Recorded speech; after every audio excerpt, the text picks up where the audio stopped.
Hey everyone, Harris here with iDownload Blog, and today we have iOS 12 beta version 10 coming in at 68 megabytes. It's obviously similar to beta 9, where there's just mainly performance tweaking only and likely no features to be added.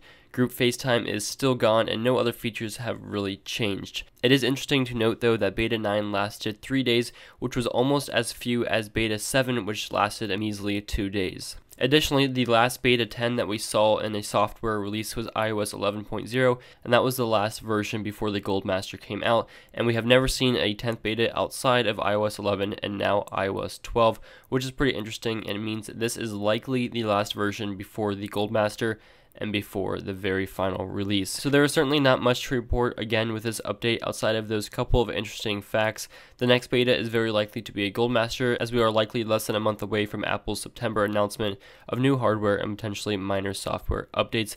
But until the Gold Master or the next beta, you can check out idownloadblog.com or subscribe to the channel to stay up to date with all of our iOS 12 coverage.